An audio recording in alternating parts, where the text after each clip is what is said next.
Olá a todos, vamos iniciando mais uma reunião, sempre gratos a Deus nosso Pai, a Jesus nosso Mestre, a Frei Fabiano de Cristo.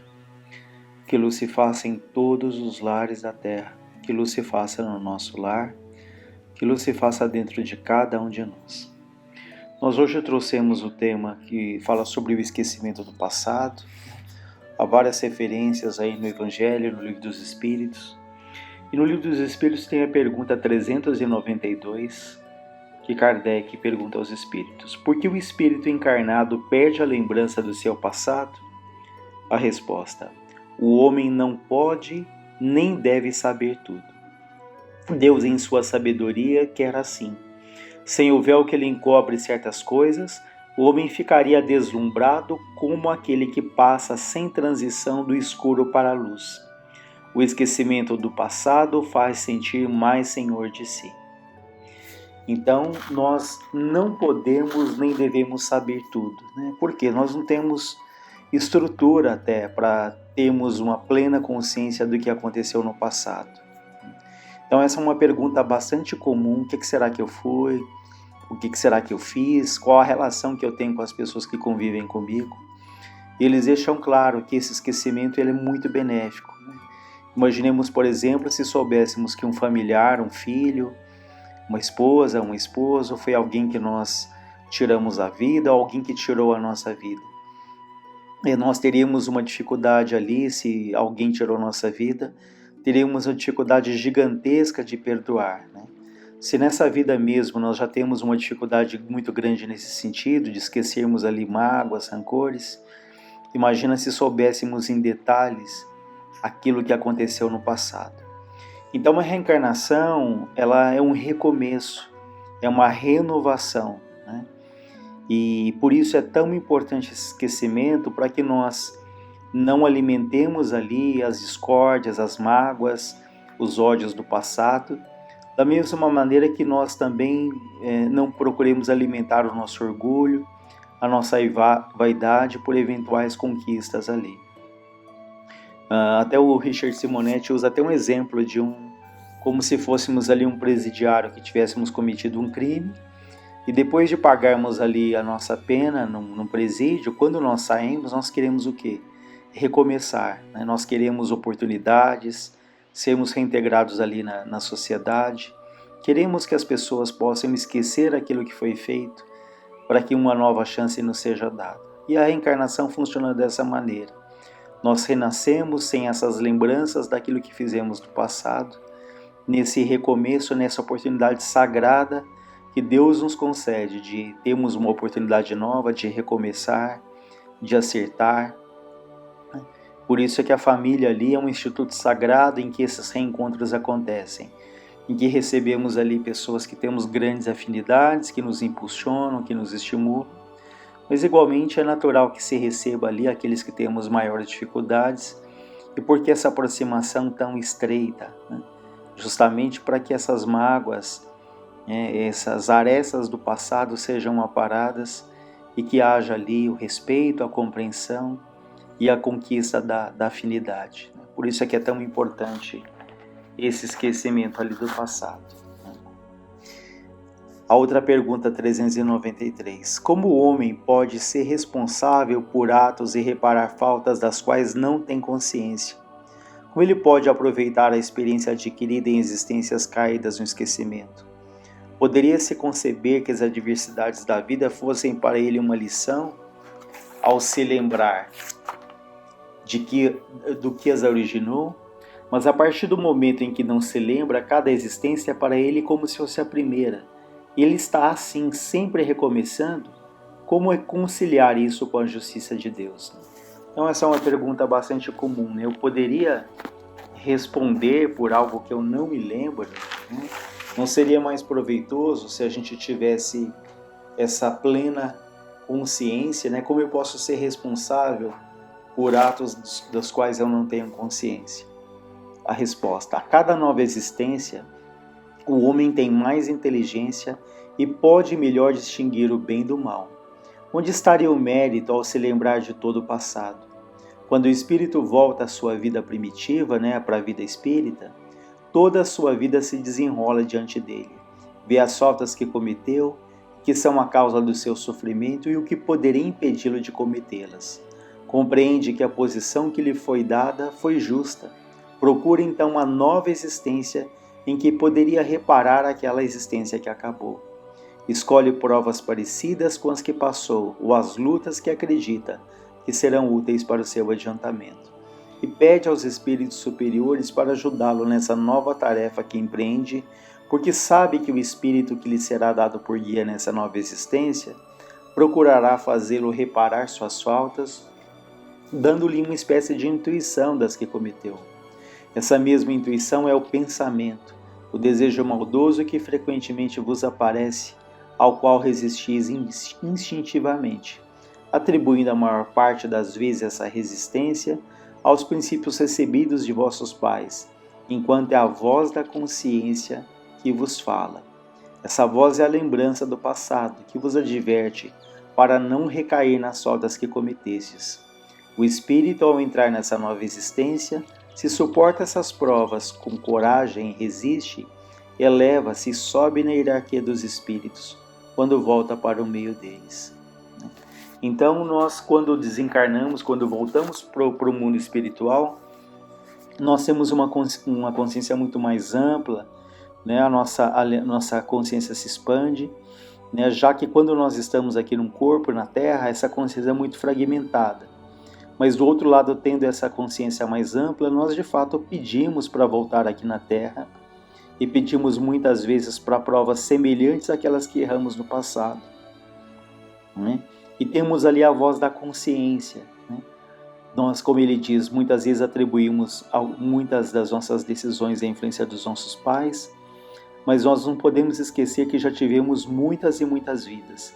E nessas muitas vidas, igualmente muitas experiências, que se nós, nessa vida atual, tivéssemos um hábito maior da prece, da reflexão, da meditação, essas vivências do passado viriam ali de uma maneira mais intensa na nossa intuição, nessa voz da consciência nos alertando sobre o que é correto, sobre quais os caminhos tomar.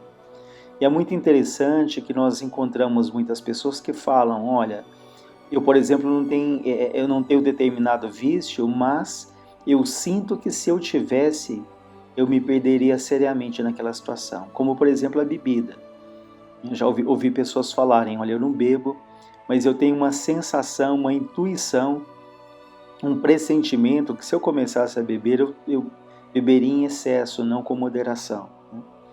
Então são essas intuições que a gente tem. Então, ainda que eu não me lembre exatamente aquilo que eu fui no passado, a nossa vida atual, ela é um reflexo dessas existências anteriores. Então, as minhas aptidões, as minhas facilidades, aquilo que eu tenho mais desenvolvido, ou as minhas lutas, os meus vícios, né, os meus desejos, eles são um reflexo daquilo que foi no passado. Então, quando nós olhamos como nós somos agora, nós temos uma visão, ainda que não completa, daquilo que já fomos. Nós vamos ali percebendo quais as áreas da vida que nós temos que tomar maior cuidado, né? As chamadas tentações, que nada mais são do que aquelas situações difíceis do passado, que nos visitam no presente, né? E que a gente se sente tentado justamente porque são áreas ainda que não foram devidamente solucionadas, resolvidas, né? Equilibradas ali nas nossas atitudes.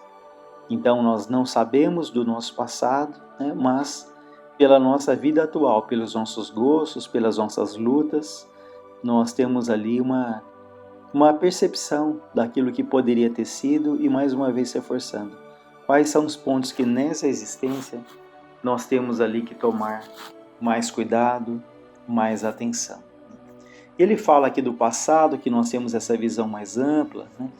Mas tem um relato bastante interessante no nosso lar, da senhora Laura, que junto com o marido, ela, do outro lado, eles começam a ter essa visão um pouco mais clara do passado. Isso começa a ser um pouco perturbador. E eles vão ali até o Ministério do Esclarecimento. Então diz, olha, recebidos com carinho, tivemos acesso em primeiro lugar à seção do arquivo, onde todos temos nossas anotações particulares. Então vejam que do outro lado existem ministérios, existem ali toda uma organização, e um desses ministérios aqui, ele tem ali toda a nossa ficha, todo o nosso arquivo, com todas as nossas aquisições, com as nossas dívidas, as nossas lutas também, e eles vão nessa consulta da seção de arquivo, né? E os técnicos desse ministério aconselharam a eles a ler as próprias memórias durante 2 anos, sem prejuízo de nossa tarefa do auxílio, abrangendo o período de 3 séculos. Então vejam que foi orientado a eles, a ela e o marido, que eles lessem as próprias memórias, né? Ou seja, aquilo que tinha acontecido nas encarnações anteriores, eles teriam 2 anos para efetuar essa leitura. No entanto, isso iria abranger ali somente 300 anos. Então vejam, eles teriam 2 anos para retomar a leitura de memórias de 300 anos atrás. O chefe do serviço de recordações não nos permitiu a leitura de fases anteriores, declarando-nos incapazes de suportar as lembranças correspondentes a outras épocas. Então vejam que mesmo do outro lado, esse mecanismo das lembranças, das recordações, ele tem todo esse controle, porque nesse caso desse casal, eles não suportariam ter acesso a informações mais do que 300 anos, porque certamente seriam experiências ali bastante dolorosas, que eles teriam que se preparar aí mais tempo para um dia terem acesso, né? E o André Luiz pergunta para ela, mas basta a leitura para que se sentisse na posse das reminiscências, das lembranças? Ela diz, não.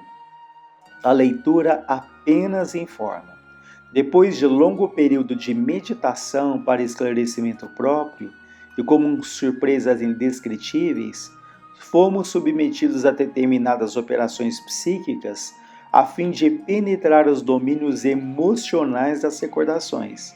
Então veja aqui, num primeiro momento, durante 2 anos eles fizeram só a leitura e que só depois eles seriam submetidos ali a procedimentos, acompanhado por técnicos ali especializados, para que eles pudessem penetrar nas emoções daqueles acontecimentos. Então, no primeiro momento, a leitura e depois, sim, vivenciar ali plenamente as emoções daquilo que tinha acontecido. Os espíritos técnicos no assunto nos aplicaram passes no cérebro, despertando certas energias adormecidas. Ricardo, que é o marido dela, e eu, ficamos então senhores de 300 anos de memória integral. Compreendemos então quão grande é ainda o nosso débito para com as organizações do planeta. Ou seja, nessas lembranças de 300 anos, eles perceberam quanto débito eles tinham com a Terra, quando eles teriam que trabalhar no auxílio. Isso para que a gente compreenda que, ainda que nós não lembremos do passado, Deus é sempre justo, Deus é sempre perfeito, absolutamente nada acontece sem que ali uma causa, uma razão, sem que tenha ali um aprendizado para todos nós, né? E reforçando mais uma vez que esse esquecimento, ele é uma bênção, né? A oportunidade ali do recomeço, sem a possibilidade ali de lembrarmos e nos sentirmos altamente culpados ou altamente vaidosos, orgulhosos pelo que de bom possamos ter feito.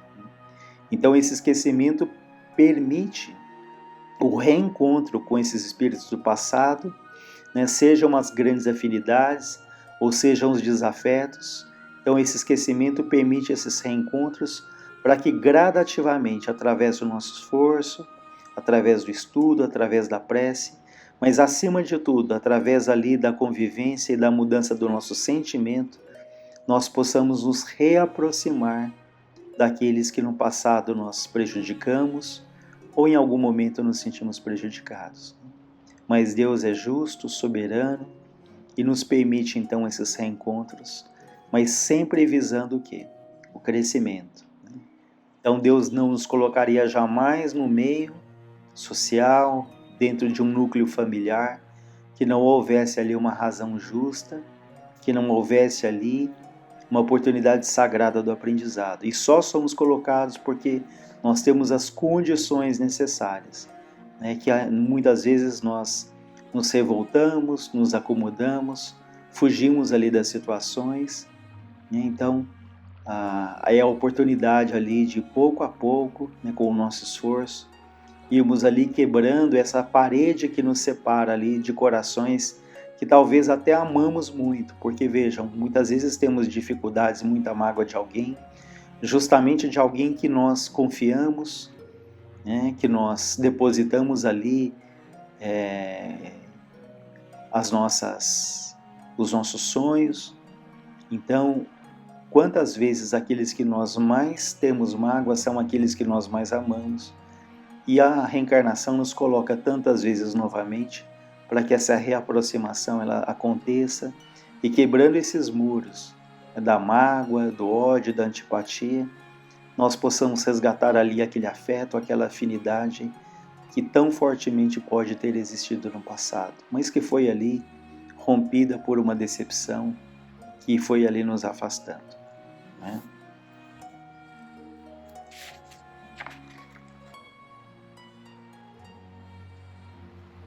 Enfim, fica aí esse ponto bastante interessante, né, para que a gente pense ali nessa oportunidade do esquecimento, né, e que o Evangelho também fala que há situações em que durante o sono, né, nós indo ali, desprendendo parcialmente do corpo, nós podemos ter ali acesso a algumas lembranças do passado que podem nos ajudar aqui na nossa vida do dia a dia.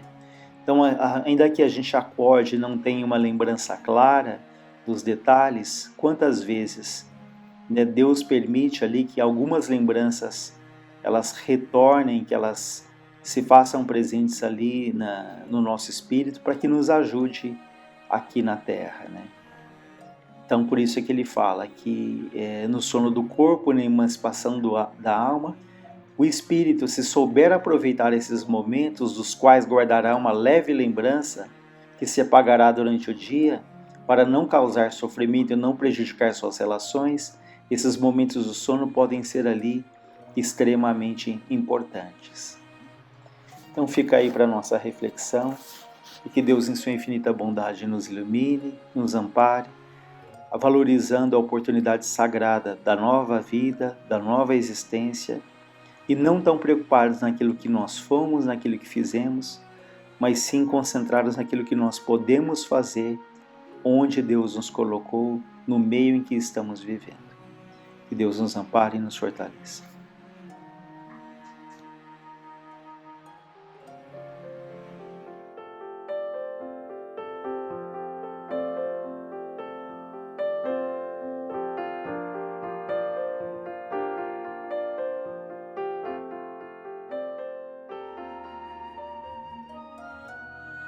Boa noite a todos. Dando continuidade, então, ao encontro desta noite, vamos trazer para nossa reflexão um dos capítulos do livro Devassando Invisível, da médium Ivone Pereira, em que ela vai nos relatar uma situação que ela viveu, para que nós entendamos um pouco mais, para que ela nos elucide sobre algumas situações de espíritos mistificadores, obsessores, que inclusive é o nome do capítulo. É o capítulo 5º deste livro. E ela coloca uma passagem do Livro dos Espíritos, a questão 95. O invólucro semimaterial do espírito tem formas determinadas e pode ser perceptível? Tem a forma que o espírito queira. É assim que este vos aparece algumas vezes, quer em sonho, quer no estado de vigília, e que pode tomar forma visível, mesmo palpável.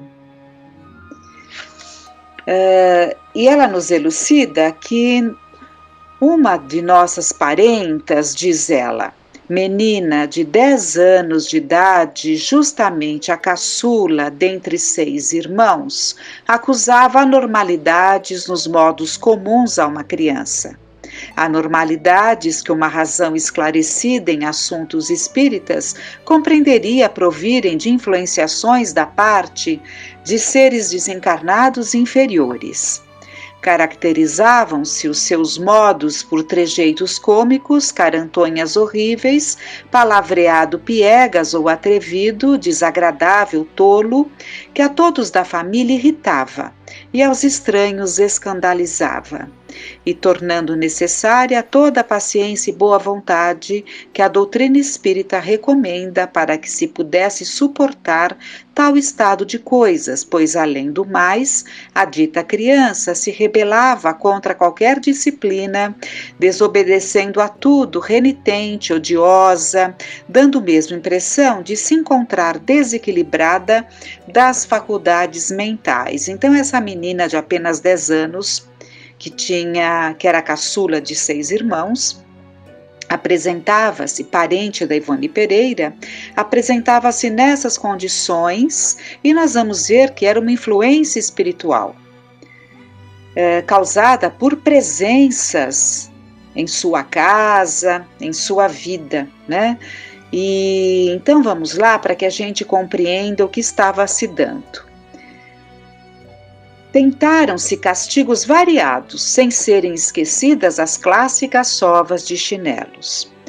Tais, porém, os escândalos por ela provocados nessas ocasiões, tais cenas se desenrolavam então dentro do lar, com repercussões desagradáveis até pela vizinhança, que substituída foi a prática dos castigos pela de conselhos, amabilidades, persuasão, etc. A criança, no entanto, resistia irritantemente a todas as afabilidades, como resistir aos castigos.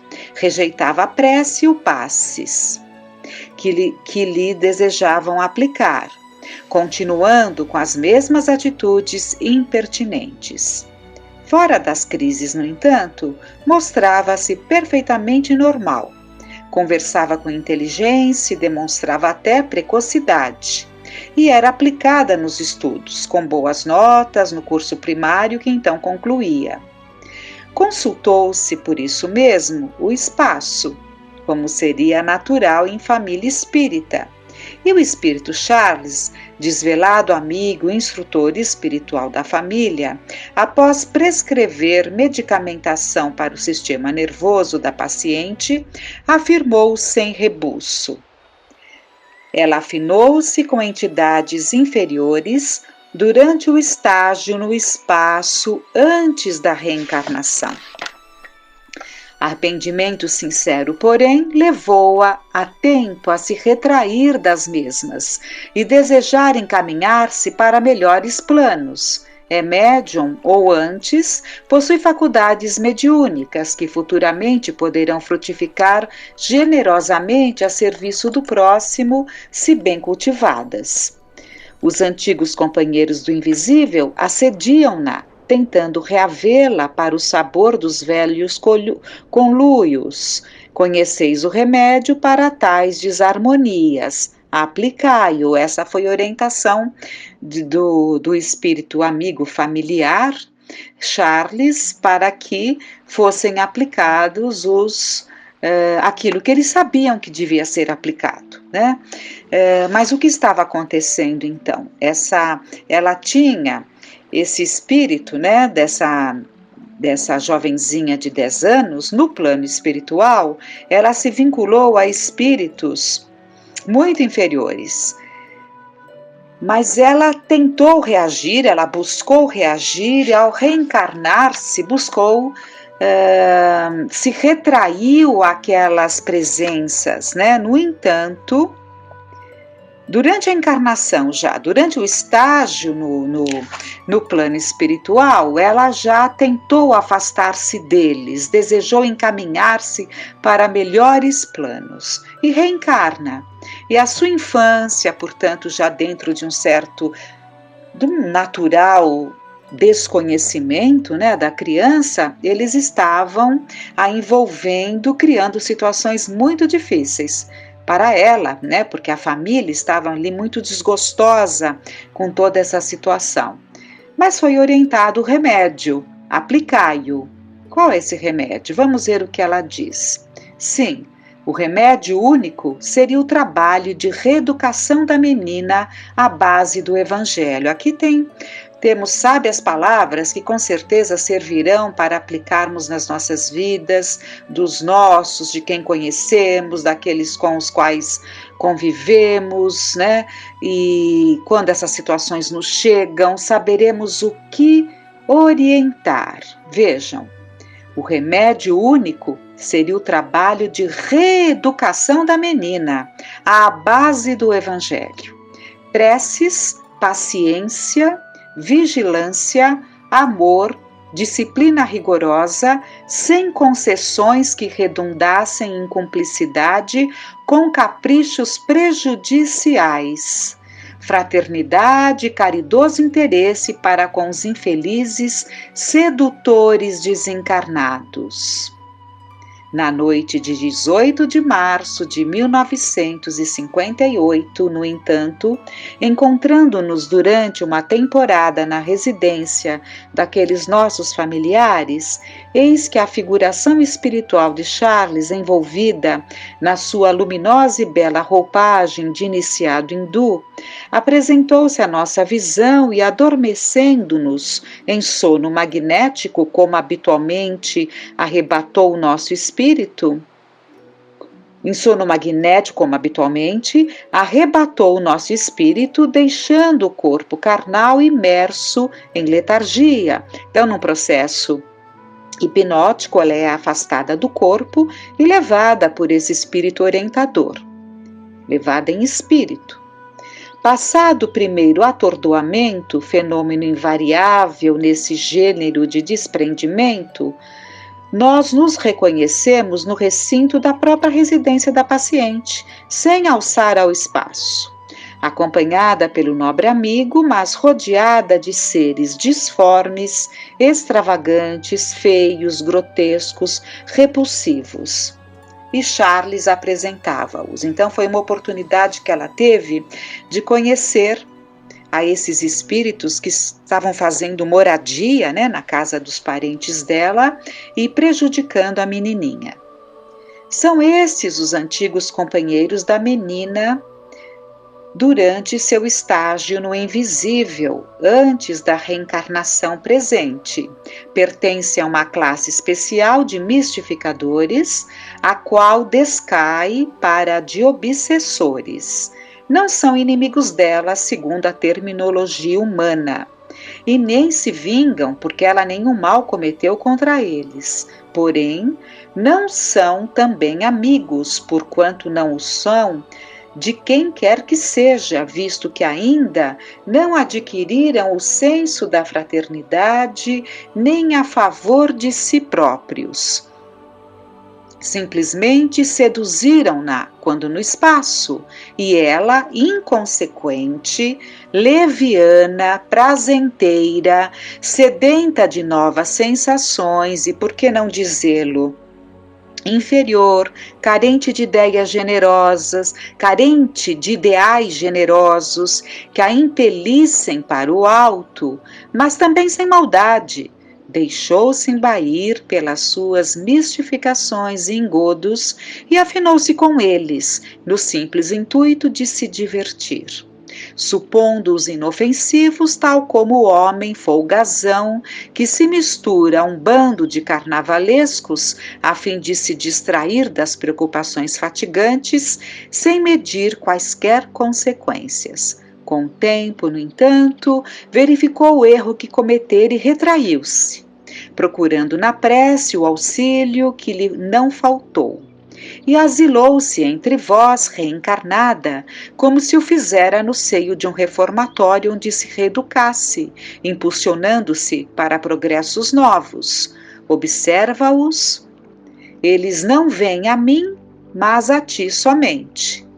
E quais crianças travessas exibirão suas peraltices, as quais eles próprios julgam irresistíveis, pensando em seduzir-te para seu bando.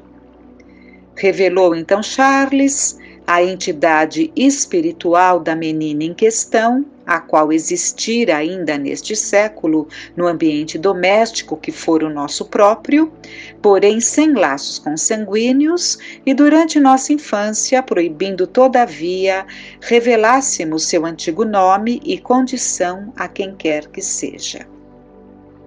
Entre mentes, a entidade em apreço iam e vinham pela casa. Ocultavam-se umas das outras atrás das portas, por baixo das mesas, das cadeiras, como quem brincasse de esconde-esconde, batiam-se mutuamente com socos, pontapés violentos, pavorosos, o que as levava a gritar e chorar. Davam saltos altíssimos, como se fossem acrobatas, cambroleavam, faziam piruetas, e ele vai descrevendo toda essa situação em detalhes, a aparência grotesca da grande maioria desses espíritos, né? E ela fala: acreditamos mesmo que tais falanges influenciam durante o carnaval os incautos que se deixam arrastar pelas paixões de Momo, impelindo-os a excessos lamentáveis comuns por esta época do ano e através dos quais eles próprios, espíritos, se locupletam de todos os gozos e desmandos materiais, valendo-se para tanto das vibrações viciadas e contaminadas de impurezas dos mesmos adeptos de Momo aos quais se agarram. Ela continua descrevendo, né? Por fim, ela coloca: alguns outros pareciam aleijados, pois se mostravam com pernas e braços tortos, bocas retorcidas e esgares e carantonhas chocantes, olhar estrábico, enquanto suas vestes seriam antes andrajos e não fantasias. Gemiam e choravam, bradando pelo socorro de alguém que os ajudasse a se recompor, pois não conseguiam reequilibrar-se no estado em que lhes era natural antes das farsas mistificadoras que criavam no intuito de atormentar o próximo. Pareciam sofrer superlativamente aterrorizados, deprimidos, decepcionados, e Charles tornou explícito: esse é o final de tantas leviandades e inconsequências por eles praticadas. Como ninguém mais ignora, o perispírito é um corpo semimaterial, sutil, impressionável, sensível, registrando em suas potencialidades vertiginosas até as ondulações dos mais suaves pensamentos. Agindo sobre esse envoltório tão delicado quão sublime, a mente e a vontade individuais farão dele o que desejarem, visto que a mente ou o pensamento, a vontade, a energia psíquica, a essência do ser, cria, produz, edifica, realiza, conserva, aplica, modifica, servindo-se das poderosas forças que lhes são naturais, mas tudo isso traz consequências lastimáveis, porque o perispírito acaba assumindo aquelas aparências, mesmo quando o espírito deseja modificar.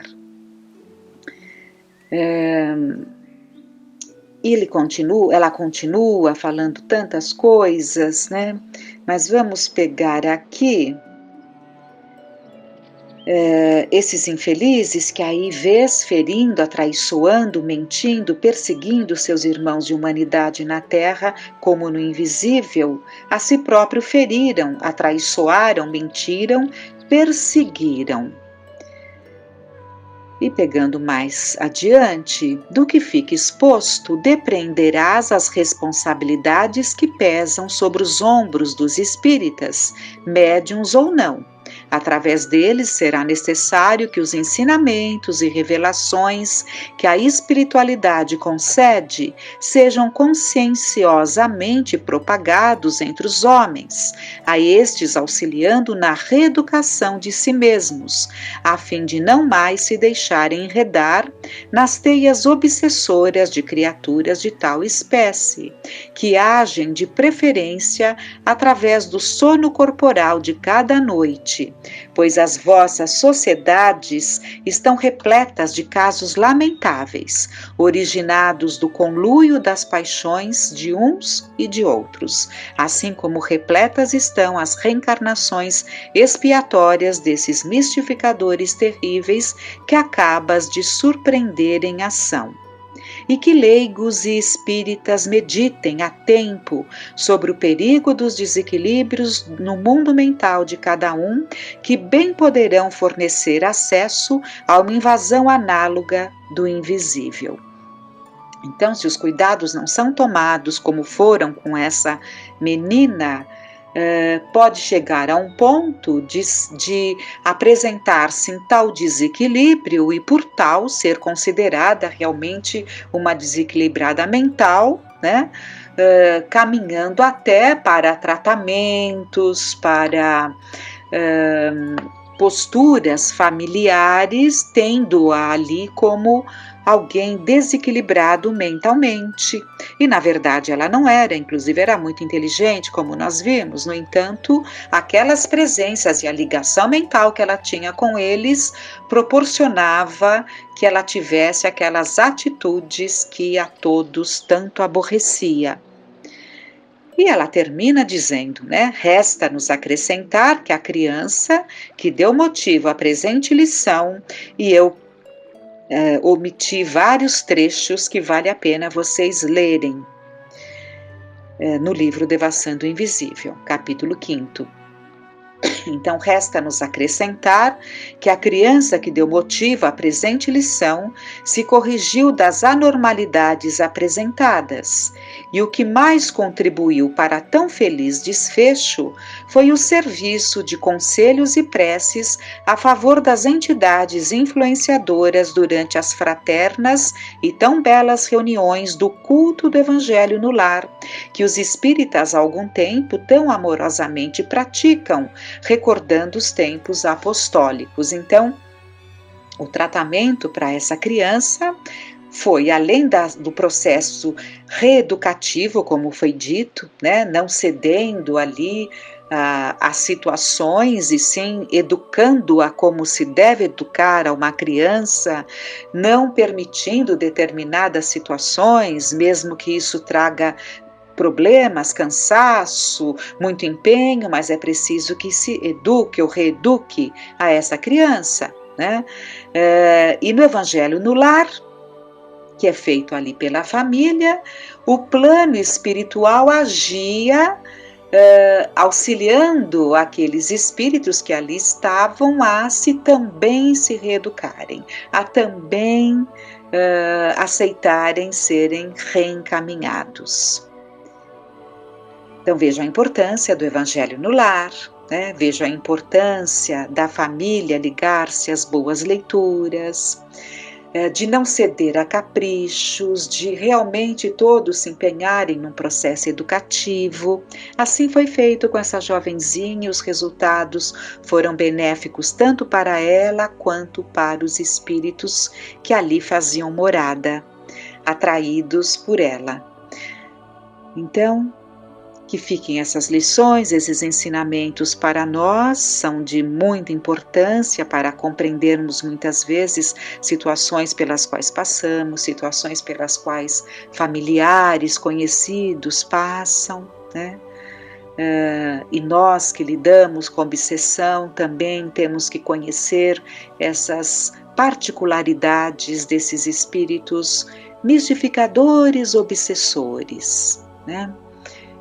Então é importante que busquemos ampliar esses conhecimentos. Com muita gratidão, rogando a Deus, para que todos possamos receber o auxílio e o amparo. Com muita confiança, tenhamos uma noite de paz.